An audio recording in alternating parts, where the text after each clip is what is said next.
जय हिंद दोस्तों। आज के इस इम्पॉर्टेंट लेक्चर में हम सभी डिस्कस करेंगे 23 जनवरी 2026 के डेली करंट अफेयर्स को। तो आप इस पूरे लेक्चर को बहुत ही ध्यान से लास्ट तक जरूर देखिएगा। लास्ट में आपसे एक क्वेश्चन पूछा जाएगा जिसका आंसर कमेंट बॉक्स में बताना है।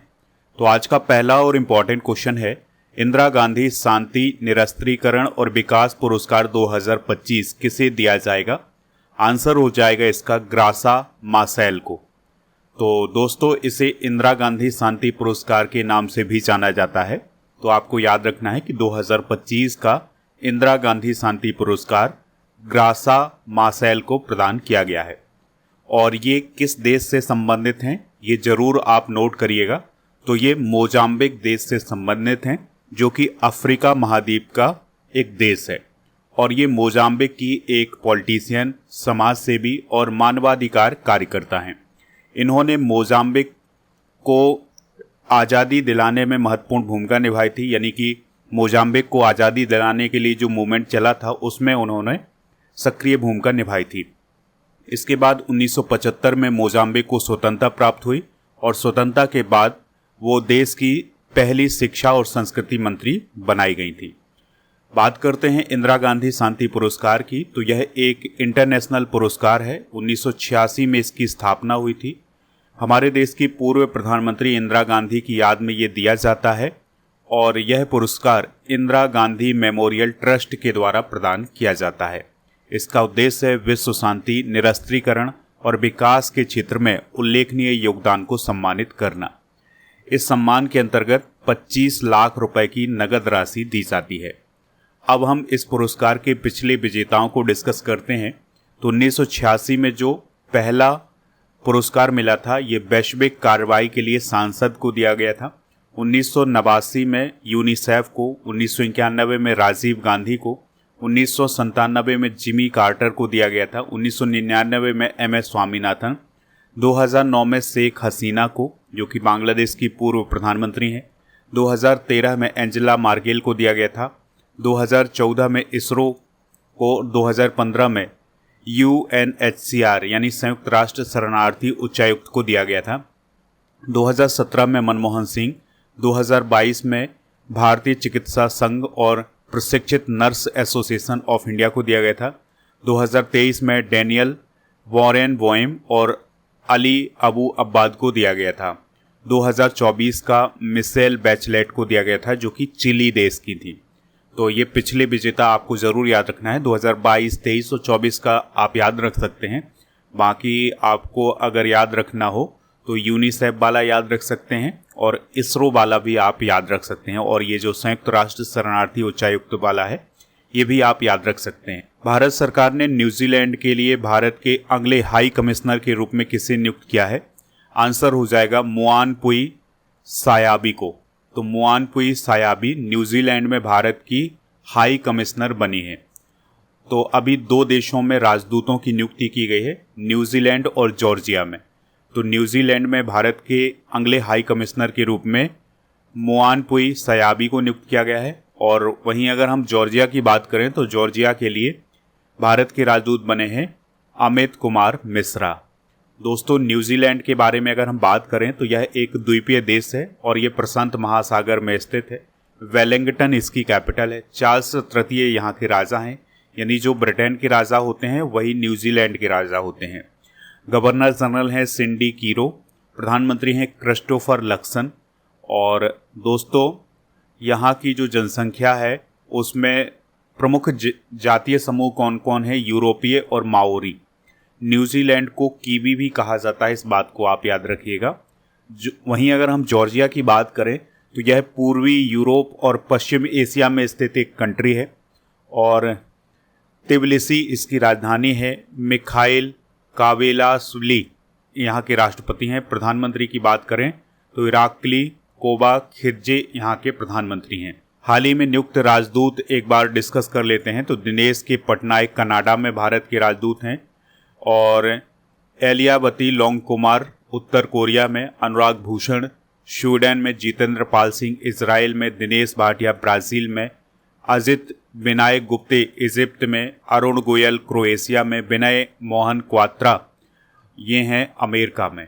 बेम्बला नदी सिंचाई परियोजना महाराष्ट्र के किस जिले में स्थापित की गई है? आंसर हो जाएगा यवतमाल जिला में। तो दोस्तों, महाराष्ट्र सरकार की जो कैबिनेट है उसने हाल ही में 4,775 करोड़ की बेम्बला नदी सिंचाई परियोजना को मंजूरी दी है और यह पूरा प्रोजेक्ट जो है ये यवतमाल जिले में स्थापित किया जाएगा। तो ये सिंचाई की बहुत बड़ी परियोजना है महाराष्ट्र सरकार की और इसका उद्देश्य ये है कि जो कृषि उत्पादकता है या जो एग्रीकल्चर प्रोडक्शन है उसको बढ़ाया जाए और राज्य में सिंचाई की सुविधा को बढ़ाया जाए, जिससे किसानों की आय भी सुधर सके। महाराष्ट्र की अगर हम बात करें तो इसकी स्थापना 1 मई 1960 को हुई थी। अच्छा दोस्तों, 1 मई को महाराष्ट्र और गुजरात का स्थापना दिवस मनाया जाता है, ये आप ज़रूर याद रखिएगा क्योंकि 1 मई को ही दोनों राज्यों का गठन हुआ था। राजधानी इसकी मुंबई है और राज्यपाल हैं आचार्य देवव्रत। आचार्य देवव्रत जो हैं वो एडिशनल चार्ज में है यहाँ पर। आचार्य देवव्रत बेसिकली ये गुजरात के गवर्नर हैं और इन्हें एडिशनल चार्ज दिया गया है महाराष्ट्र का। दोस्तों, आचार्य देवव्रत से पहले सीपी राधाकृष्णन महाराष्ट्र के गवर्नर हुआ करते थे, लेकिन सीपी राधाकृष्णन जी भारत के उपराष्ट्रपति बन गए हैं, इसलिए ये पद खाली हो गया था, इसलिए एडिशनल चार्ज दिया गया है आचार्य देवव्रत जी को। मुख्यमंत्री हैं देवेंद्र फडणवीस। ये किस पार्टी के हैं? बीजेपी के हैं। यहाँ पर विधान परिषद भी है। विधान परिषद की 78 सीटें हैं। विधानसभा की बात करें तो यहाँ पर 288 सीटें हैं। राज्यसभा की यहाँ पर 19 सीटें हैं और लोकसभा की 48 सीटें हैं। दोस्तों, विधान परिषद की यहाँ पर बात हुई है तो विधान परिषद के बारे में कुछ इंपॉर्टेंट फैक्ट डिस्कस करेंगे। तो भारत के जितने भी राज्य हैं वर्तमान में 28 राज्य हैं, तो 28 राज्यों में से 6 राज्य ऐसे हैं जहाँ पर विधान परिषद है, जिसमें एक महाराष्ट्र भी है। इसके अलावा आंध्र प्रदेश, बिहार, कर्नाटक, तेलंगाना और उत्तर प्रदेश में भी विधान परिषद है। और आपको याद रखना है कि भारतीय संविधान का जो अनुच्छेद 169 है, इसमें विधान परिषद का उल्लेख किया गया है। हाल ही में लॉन्च की गई अमृत का प्याला राम जन्मभूमि चुनौती और प्रतिक्रिया पुस्तक के लेखक कौन है? आंसर हो जाएगा इसका सुरेंद्र कुमार पचौरी। तो सुरेंद्र कुमार पचौरी जी के द्वारा अमृत का प्याला राम जन्मभूमि चुनौती और प्रतिक्रिया नामक पुस्तक को लिखा है, जिसका विमोचन हाल ही में हमारे देश के उपराष्ट्रपति सीपी राधाकृष्णन जी के द्वारा किया गया है। यह पुस्तक राम जन्मभूमि आंदोलन पर लिखी गई है और इस पुस्तक के लेखक कौन है? पूर्व सचिव सुरेंद्र कुमार पचौरी। इस पुस्तक में राम जन्मभूमि आंदोलन से जुड़ी चुनौतियों और सामाजिक राजनीतिक प्रतिक्रियाओं का वर्णन किया गया है, यानी कि किस प्रकार से राम जन्मभूमि आंदोलन रहा है। दोस्तों, यहाँ पर राम मंदिर के बारे में बात हुई है तो इसके बारे में कुछ इम्पॉर्टेंट फैक्ट डिस्कस करते हैं।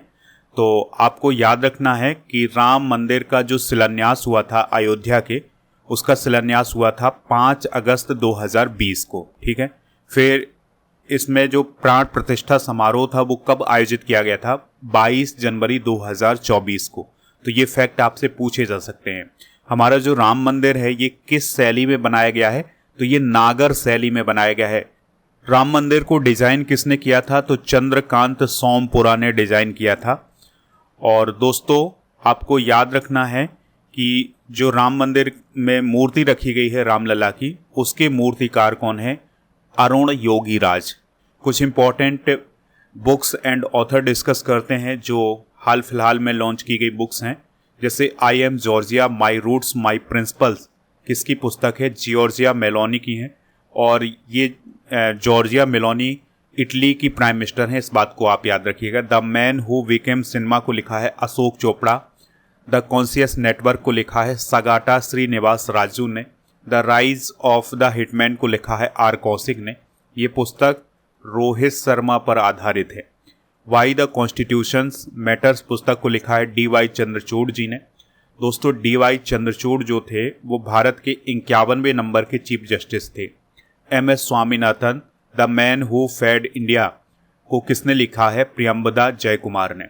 दोस्तों, एम एस स्वामीनाथन जी को भारत रत्न कब दिया गया था? ये पॉइंट भी आप याद रखिएगा। इन्हें 2024 में भारत रत्न दिया गया था और ये भारत के हरित क्रांति के जनक भी हैं। ब्रेकिंग द ग्लास सीलिंग पुस्तक को लिखा है शक्ति गुरुंग ने। 10 पैसे का पोस्ट कार्ड को लिखा है कैप्टन S.N. अहमद ने, और ए विलियन बटरफ्लाइज को लिखा है जगदीश शुक्ला ने। The one cricket my life and more को लिखा है शिखर धवन ने, जो कि पूर्व क्रिकेटर। नेक्स्ट क्वेश्चन है, नागर विमानन महानिदेशालय यानी DGCA के द्वारा शुरू किया गया इलेक्ट्रॉनिक कार्मिक लाइसेंस या EPL क्या है? तो यह एक डिजिटल लाइसेंस है। तो अब पायलट्स जो होंगे उन्हें एक डिजिटल लाइसेंस प्रदान किया जाएगा, जिसे EPL या इलेक्ट्रॉनिक कार्मिक लाइसेंस बोला जाएगा, जिसमें उनकी सारी जानकारी को सुरक्षित रखा जाएगा। ठीक है, यानी कि वेरिफिकेशन जो होता है उनका वो आसानी से हो सकेगा और किसी भी प्रकार की गड़बड़ी नहीं हो सकेगी। कुछ इंपॉर्टेंट करेंट अफेयर्स डिस्कस करते हैं। तो तमिलनाडु में तोतीकोरिन एयरपोर्ट के नए टर्मिनल भवन का उद्घाटन हाल ही में हुआ है। प्रिक्स वर्साय पुरस्कार 2025 में चाइना के यांताई पेंगलाई अंतर्राष्ट्रीय हवाई अड्डे को विश्व का सबसे सुंदर हवाई अड्डा घोषित किया गया है। विश्व हवाई अड्डा रैंकिंग 2025 की सूची में सिंगापुर एयरपोर्ट पहले स्थान पर रहा है। मध्य प्रदेश का 8वां सार्वजनिक एयरपोर्ट दतिया में बनाया गया है। दुनिया का सबसे ऊंचा लड़ाकू हवाई अड्डा लद्दाख के न्योमा में बना है। गुवाहाटी हवाई अड्डा DG यात्रा सुविधा पाने वाला पूर्वोत्तर का पहला एयरपोर्ट है। 4 रनवे वाला भारत का पहला एयरपोर्ट दिल्ली का इंदिरा गांधी एयरपोर्ट है। सिंगापुर चांगी एयरपोर्ट को 2025 में दुनिया का सबसे अच्छा एयरपोर्ट घोषित किया गया है। दोस्तों, आपको याद रखना है कि अभी हाल ही में जो हैनेली पासपोर्ट इंडेक्स 2026 जारी किया गया है, इसमें भारत की रैंक क्या है? 80 और सिंगापुर टॉप पर है। ये पॉइंट आप याद रखिएगा। अगला क्वेश्चन है, कासीबा जाकी करीबा परमाणु ऊर्जा संयंत्र किस देश में स्थित है, जिसे हाल ही में शुरू किया गया है? तो ये है दोस्तों जापान में। तो जापान का जो कासीबा जाकी करीबा परमाणु रिएक्टर था, इसको 2011 में बंद कर दिया गया था। क्यों बंद किया गया था? क्योंकि जापान का जो फुकुशिमा दाइची परमाणु बिजली संयंत्र था, इसमें बहुत बड़ी दुर्घटना हो गई थी। इसके बाद इस परमाणु ऊर्जा संयंत्र को बंद कर दिया गया था। अब फिर से फाइनली 2026 में इसको शुरू किया गया है। तो इसका एक रिएक्टर हाल ही में शुरू किया गया है। ठीक है, और आपको याद रखना है कि जो दुनिया के बड़े परमाणु ऊर्जा संयंत्र हैं उनमें से एक माना जाता है कासीबा जाकी करीबा परमाणु ऊर्जा संयंत्र। 2011 से पहले जापान की जो 30% बिजली का प्रोडक्शन होता था वो इसी परमाणु ऊर्जा से होता था। दोस्तों, आपको याद रखना है कि 2011 से पहले जापान में लगभग 30% बिजली का जो प्रोडक्शन था वो परमाणु ऊर्जा से होता था। अब जापान ने वर्ष 2030 तक परमाणु ऊर्जा से बिजली उत्पादन को 50% तक बढ़ाने का लक्ष्य रखा है। जापान की बात करें तो टोक्यो इसकी राजधानी है। आधिकारिक भाषा है जापानी और जापानी येन यहाँ की करेंसी है। PM की बात करें तो साने ताकाइची हैं और साने ताकाइची जो हैं वो जापान की पहली महिला प्रधानमंत्री हैं। इस पॉइंट को आप याद रखिएगा। और जापान के 4 प्रमुख द्वीप हैं। इन द्वीप को आप याद रखिएगा कि होक्काइडो, होन्शु, शिकोकू और क्यूशु, ये यहाँ के 4 प्रमुख द्वीप हैं। नेक्स्ट क्वेश्चन है, एशिया मैन्युफैक्चरिंग इंडेक्स 2026 में भारत को कौन सा स्थान प्राप्त हुआ है? तो भारत को 6वां स्थान प्राप्त हुआ है। इस इंडेक्स में कुल 11 एशियाई कंट्री शामिल हुई थी और इसमें एशिया की प्रमुख अर्थव्यवस्थाओं की तुलना की गई है। और चाइना इस इंडेक्स में पहले स्थान पर रहा है, दूसरे स्थान पर मलेशिया रहा है, तीसरे पर वियतनाम, चौथे पर सिंगापुर, 5वें स्थान पर साउथ कोरिया रहा है। अगला क्वेश्चन है, पंजाब का पहला डॉग सेंचुरी किस शहर में खोला गया है? तो ये लुधियाना में खोला गया है। ठीक है, तो दोस्तों लुधियाना में पंजाब का पहला डॉग सेंचुरी खोला गया है। इसका उद्देश्य ये है कि कुत्ते के काटने की घटनाओं को कम करना और आवारा कुत्तों की उचित देखभाल करना। इस डॉग सेंचुरी के में लगभग 500 आवारा कुत्तों को रखने की क्षमता है। दोस्तों, पंजाब की बात कर लेते हैं तो पंजाब की राजधानी है चंडीगढ़। गुलाब चंद कटारिया यहाँ के गवर्नर हैं। भगवंत मान जो कि आम आदमी पार्टी के हैं वो यहाँ के चीफ मिनिस्टर हैं। विधानसभा की 117 है, लोकसभा की 13 है और राज्यसभा की यहाँ पर 7 सीटें। दोस्तों, यहाँ पर आप इंडिया के मैप में पंजाब को देख सकते हैं। तो पंजाब के पड़ोसी राज्यों में कौन कौन से राज्य हैं? हिमाचल प्रदेश है, यहाँ पर आप हरियाणा को देख सकते हैं, ये है राजस्थान, और इसके अलावा इसकी सीमा जम्मू कश्मीर से भी लगती है और इसकी सीमा पाकिस्तान से तो लगती ही है। और पंजाब में वन्यजीव अभ्यारण्य की बात करें तो हरकी वन्यजीव अभ्यारण्य पंजाब में ही स्थित है और यह एक वेटलैंड भी है। नेक्स्ट क्वेश्चन है, प्रसारण और डिजिटल प्लेटफॉर्म के लिए बीसीसीआई ने किस एआई टूल के साथ समझौता किया है? तो जेमिनी के साथ समझौता किया है। ठीक है, तो गूगल का एआई टूल है जेमिनी, उसके साथ बीसीसीआई ने हाल ही में एक समझौता किया है। 270 करोड़ का ये समझौता है, 3 साल के लिए समझौता किया गया है। इस समझौते में प्रसारण और डिजिटल प्लेटफॉर्म पर ब्रांडिंग को शामिल किया गया है और खासकर आईपीएल के लिए समझौता किया गया है। दोस्तों, आईपीएल की बात हुई है तो 2008 में इसकी शुरुआत हुई थी, बीसीसीआई के द्वारा ये करवाया जाता है और T20 इसका फॉर्मेट है। पहला विजेता राजस्थान रॉयल्स था 2008 में। मुंबई इंडियंस और सीएसके इसकी सबसे सफल टीम है जिन्होंने 5 बार आईपीएल को जीता है। मुंबई में इसका मुख्यालय है। टाइटल स्पॉन्सर है टाटा समूह। 2025 का विजेता कौन है?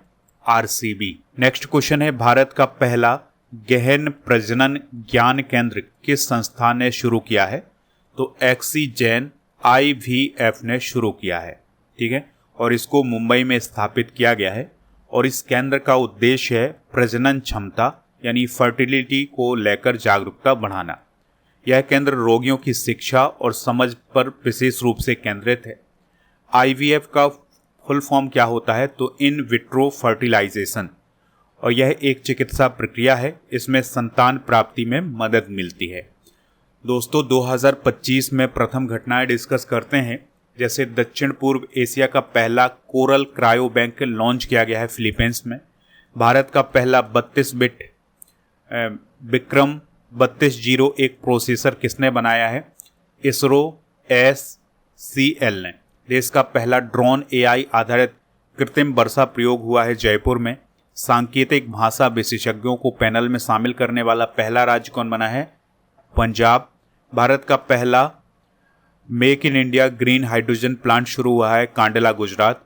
सरकारी कर्मचारियों हेतु सैबिटिकल लीव योजना शुरू करने वाला पहला स्टेट कौन बना है? सिक्किम। हिंदी में MBBS कराने वाला देश का पहला मेडिकल कॉलेज कहाँ खुलेगा? जबलपुर। भारत का पहला स्वदेशी डाइविंग सपोर्ट पोत INS निस्तार नौसेना में शामिल हुआ है।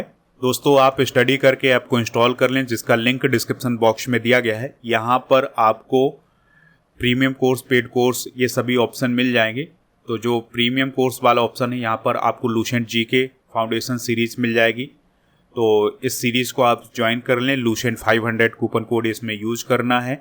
और दोस्तों, आपको बता दें कि टेस्ट सीरीज वाले ऑप्शन पर 12 महीने के करंट अफेयर्स की टेस्ट सीरीज, 10,000 से अधिक टॉपिक बाई सब्जेक्ट बाई जो क्वेश्चन है उसकी test series, computer special test, daily current affairs का टेस्ट और करंट अफेयर्स का मॉक टेस्ट आपको मिलेगा। यहाँ पर कॉम्बो पैक आपको प्रीमियम कोर्स वाले ऑप्शन पर मिलेगा। ई बुक वाले सेक्शन पर आपको मंथली करंट अफेयर्स की e book, half yearly current affairs की e book, yearly current affairs की ई बुक मिल जाएगी। प्रीमियम कोर्स वाले ऑप्शन पर आपको राजा गुप्ता सर का जो अर्जुन जी फाउंडेशन बैच है ये मिल जाएगा। इस बैच को आप अभी ज्वाइन कर सकते हैं। इसके लिए कूपन कोड यूज करना है न्यू ईयर 900। इस कोर्स की वैलिडिटी है 3 साल की। GKGS foundation complete online batch आपको ऐप पर मिल जाएगा। चलिए कल के करंट अफेयर्स को रिवाइज करते हैं। कुंभलगढ़ वन्यजीव अभ्यारण्य किस राज्य में स्थित है जिसे हाल ही में पर्यावरण के लिए संवेदनशील क्षेत्र घोषित किया गया है? राजस्थान। यूपी का पहला ऐसा शहर कौन सा है जहां ताज़ा कचरे का डंपिंग स्थल शून्य घोषित है? लखनऊ। रिस्पॉन्सिबल नेशंस इंडेक्स में भारत को कौन सा स्थान मिला है? 16वां। नासा की अंतरिक्ष यात्री सुनीता विलियम्स ने कितने वर्षों की सेवा के बाद रिटायर हुई हैं? 27। और सीनियर महिला फुटबॉल टीम की नई कोच कौन बनी है? अमेलिया वॉलवर्डे। और मेघालय, त्रिपुरा, मणिपुर का राज्य स्थापना दिवस कब मनाया जाता है? 21 जनवरी। अटल पेंशन योजना को मंत्रिमंडल ने किस वर्ष तक जारी रखने की मंजूरी दी है? 2030-31। और स्पितुक गुस्तोर महोत्सव कहाँ आयोजित किया गया है? लद्दाख। एन चंद्रबाबू नायडू ने किस स्थान पर सैटेलाइट लॉन्चिंग सुविधा विकसित करने की योजना की घोषणा की है? Hope island. और किस भारतीय विश्वविद्यालय को ब्रिक्स नेटवर्क यूनिवर्सिटी में खाद्य सुरक्षा विषयगत क्षेत्र के अंतर्गत शामिल किया गया है? पंजाब कृषि विश्वविद्यालय लुधियाना। दोस्तों, आज के जनरल नॉलेज के पिटारे में कुछ इंपॉर्टेंट क्वेश्चन डिस्कस करेंगे। कारगिल कस्बा किस राज्य में स्थित है? जम्मू कश्मीर। अजमेर किस सूफी संत से संबंधित है? ख्वाजा मोइनुद्दीन चिश्ती। किस मुगल राजा ने धार्मिक संप्रदाय दीन ए इलाही की स्थापना की? अकबर। मानसून हवाएं कौन सी होती हैं? वर्षा ऋतु की हवाएं। रूस में साइबेरिया पूरे विश्व में किसके लिए प्रसिद्ध है? तो यहाँ पर अत्यधिक ठंडी जलवायु है। 1857 का विद्रोह है ब्रिटिश सेना में भारतीय सैनिकों का विद्रोह। पृथ्वी पर सबसे बड़ा वृत्त है भूमध्य रेखा। किस भारतीय नेता को भारत का लौह पुरुष कहा जाता है? सरदार वल्लभ भाई पटेल। भारत में सबसे पहली रेलगाड़ी कब चली? 16 अप्रैल 1853 को। कन्याकुमारी में रॉक मेमोरियल को किसकी स्मृति में समर्पित किया गया है? स्वामी विवेकानंद। अच्छा, स्वामी विवेकानंद जी का जो जन्म दिवस है वो किस रूप में मनाया जाता है? क्या बोलते हैं उसे? आप कमेंट बॉक्स में ज़रूर बताएं। और माओ से तुंग संबंधित है, ये चाइना से संबंधित है। जलियांवाला बाग किस शहर में स्थित है? ये अमृतसर में है। भारत का राष्ट्रीय पक्षी है मोर। जय जवान जय किसान का नारा किसने दिया? लाल बहादुर शास्त्री। सरकार जनता की, जनता द्वारा जनता के लिए, ये कथन किसने कहा था? Abraham Lincoln. बोध गया किस धर्म से संबंधित है? बौद्ध धर्म। सिख धर्म के संस्थापक कौन थे? गुरु नानक देव। कल के करेंट अफेयर्स में आपसे जो क्वेश्चन पूछा गया था उसका आंसर था 2010, तो लगभग सभी लोगों ने इसका आंसर 2010 बताया हुआ है। आज आपके लिए क्वेश्चन है, इंदिरा गांधी शांति पुरस्कार की स्थापना कब हुई थी? जो भी इसका राइट आंसर हो कमेंट बॉक्स में जरूर बताएं। और स्टडी करके ऐप को इंस्टॉल कर लें तो यहाँ पर आपको बहुत सारी ई बुक, टेस्ट सीरीज वगैरह मिल जाएंगी। टेलीग्राम चैनल को भी ज्वाइन कर सकते हैं जिसका नाम स्टडी कर ऑफिशियल है। 1000 टॉपिक वाइज करेंट अफेयर्स की PDF ऐप पर मिलेंगी, इन सभी को जाकर के प्राप्त कर लें। और ऐप पर एक टेस्ट पास वाला ऑप्शन मिलेगा जिसमें आपको 4000 से अधिक टेस्ट मिलेंगे 1 साल की वैलिडिटी के साथ।